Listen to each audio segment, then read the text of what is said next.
कल्पना कीजिए कोई petrol pump पर खड़ा है। हाँ, गाड़ी की टंकी खुलती है, नोजल अंदर जाता है और मीटर पर ना तेजी से नंबर भागने लगते हैं। एकदम तेजी से 1 लीटर, 2 लीटर, 5 लीटर। हाँ बिल्कुल, और फिर मीटर रुकता है, पैसे दिए जाते हैं और गाड़ी आगे बढ़ जाती है। मतलब ये एक ऐसा दृश्य है जो पूरे देश में हर रोज, हर सेकंड लाखों बार होता बहुत ही आम बात है ना? हम्म बहुत ही सामान्य सा लगता है देखने में, लेकिन उस नोजल से गाड़ी के अंदर जो तरल पदार्थ जा रहा है उसमें एक बहुत बड़ा छिपा हुआ सच है। एक ऐसा सच जिस पे शायद ही कोई ध्यान देता है। एग्जैक्टली उस 1 लीटर ईंधन में, जिसे हम आजकल ग्रीन या पर्यावरण के अनुकूल मानते हैं, उसे बनाने में इतना पानी खर्च हो चुका है जितना एक इंसान शायद कई हफ्तों तक पीता है। बिल्कुल।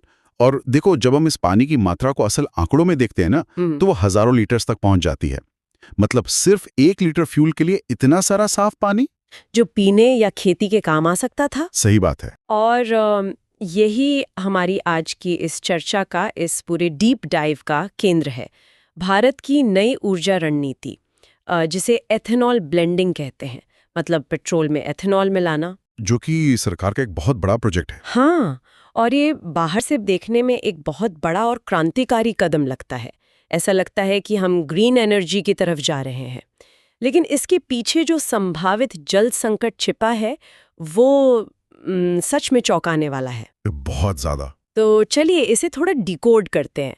आज का हमारा मिशन यही समझना है कि क्या सच में पेट्रोल का विकल्प तलाशने की इस हड़बड़ी में हम पानी की कीमत पर गाड़ियां चला रहे हैं?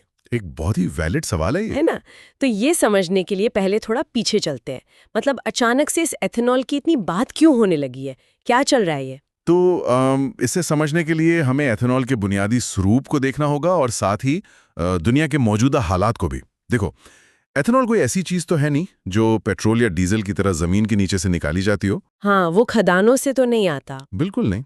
ये असल में एक प्रकार का अल्कोहल है जिसे सीधा हमारी कृषि फसलों से बनाया जाता है। जैसे गन्ने से? हाँ, मुख्य रूप से गन्ना, मक्का और चावल से। अब भारत सरकार इस मॉडल को बहुत ही आक्रामक तरीके से आगे बढ़ा रही है। मतलब 1 अप्रैल से पूरे देश में E20 स्टैंडर्ड लागू कर दिया गया है। E20 मतलब पेट्रोल में 20% एथेनॉल? एग्जैक्टली 20% हिस्सा इसी एथेनॉल का होगा। और यार, बात सिर्फ 20% तक ही तो सीमित नहीं है ना। मैंने पढ़ा था कि केंद्रीय मंत्री 100% एथेनॉल ब्लेंडिंग की बात कर रहे हैं। हाँ, वो फ्लेक्स फ्यूल गाड़ियों की वकालत कर रहे हैं। वही तो, पूरी तरह से फ्लेक्स फ्यूल गाड़ियों को बड़े स्तर पर बढ़ावा देने की बात हो रही है। लेकिन सवाल ये उठता है कि इतनी तेजी क्यों है? मतलब पेट्रोल तो दशकों से चल रहा था, तो अचानक से इतनी हड़बड़ी क्यों? इसके पीछे ना एक बहुत बड़ी भू राजनीतिक वजह है, मतलब जियोपॉलिटिक्स, जिसे हम बिल्कुल नजरअंदाज नहीं कर सकते। अगर हम इसे बड़ी तस्वीर से जोड़कर देखें, हाँ, तो हमें समझ आएगा कि सरकार के सामने असल दुविधा क्या है। देखो, भारत अपनी जरूरत का करीब 85% कच्चा तेल बाहर से खरीदता है। 85% बहुत बड़ा नंबर है। बहुत बड़ा। और अब पश्चिम एशिया के हालात देखिए, वहां लगातार एक तनाव बना हुआ है। कभी लाल सागर में जहाजों पर हमले होते हैं, तो कभी देशों के बीच सीधा युद्ध की स्थिति बन जाती है। तो सप्लाई चेन पर असर पड़ता है। बिल्कुल। कच्चे तेल की सप्लाई चेन बेहद नाजुक हो गई है अभी। हाँ, मतलब अगर वहां कोई बड़ा युद्ध छिड़ गया तो तेल आना या तो बंद हो जाएगा या इतना ज्यादा महंगा हो जाएगा कि हमारी पूरी अर्थव्यवस्था ही ठप पड़ सकती है। एकदम सही। और ये जो आयात का बिल है ना, ये हमारे विदेशी मुद्रा भंडार पर भी एक बहुत बड़ा बोझ डालता है। ऐसे में सरकार के लिए घरेलू विकल्प खोजना सिर्फ पर्यावरण की बात नहीं रह जाती है। तो ये एक तरह से राष्ट्रीय सुरक्षा का मसला है। बिल्कुल, ये राष्ट्रीय सुरक्षा और आर्थिक आजादी की बात है, क्योंकि एथेनॉल देश के अंदर ही हमारे खेतों में तैयार होता है।